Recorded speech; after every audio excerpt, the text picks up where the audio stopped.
Assalamualaikum warahmatullahi wabarakatuh. Pertama-tama yang saya hormati dosen pengampu mata kuliah studi fikih, yakni Ustazah Yaniati Ulfa IPDI, dan beliau selaku dosen pengampu ini yang memberikan tugas saya membuat peta konsep imajinasi sesuai dengan tema-tema yang telah diberikan beliau. Dan tak lupa pula teman-teman saya yang saya banggakan tentunya. Di video kali ini saya dengan Fariza Nurillah, mahasiswa dari Prodi Tadris Ilmu Pengetahuan, yang akan membahas bagaimana sih sejarah perkembangan fikih sejak masa tabi'in hingga masa sekarang. Mungkin saya akan membahas di dasar-dasarnya saja yang saya ketahui. Sebelumnya di sini saya sudah menggambarkan peta konsep yang sudah saya gambarkan sesuai dengan imajinasi saya sendiri. Saya meletakkan judul di sini yakni sejarah perkembangan fikih. Pada bagian pertama yakni pada masa tabi'in. Masa tabi'in adalah generasi setelah sahabat Nabi Muhammad. Di masa ini fikih mulai berkembang secara signifikan. Para ulama tabi'in seperti Hasan al-Basri dan Sa'id bin al-Musayyab memainkan peran besar dalam menyusun hukum Islam secara lebih sistematis.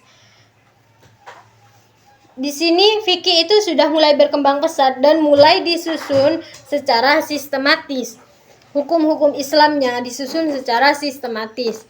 Dan wilayah Islam yang semakin luas juga menyebabkan munculnya berbagai perbedaan pendapat tergantung dari latar belakang sosial dan budaya masing-masing daerahnya. Dan di Madinah cenderung tekstual, mengutamakan hadis, sedangkan Kufah dan Irak lebih rasional menggunakan pemikiran dan ra'yu.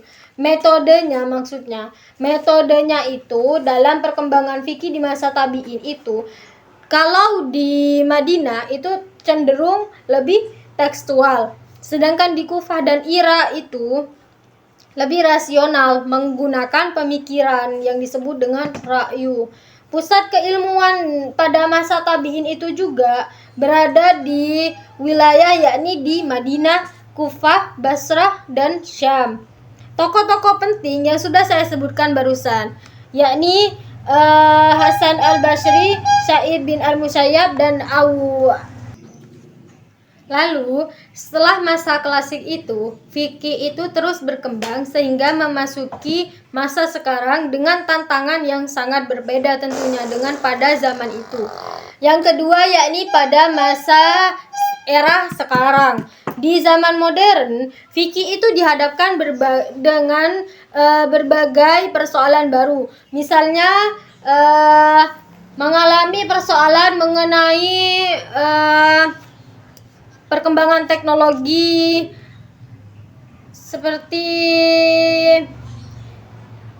keuangan fintech, dan ya contohnya seperti kripto seperti itu. Nah, itu kan ada yang perkembangan teknologi di dalam hal tersebut, serta isu bioetika seperti transplantasi organ contohnya. Itu kan sudah lebih berkembang daripada fikih pada zaman para tabi'in.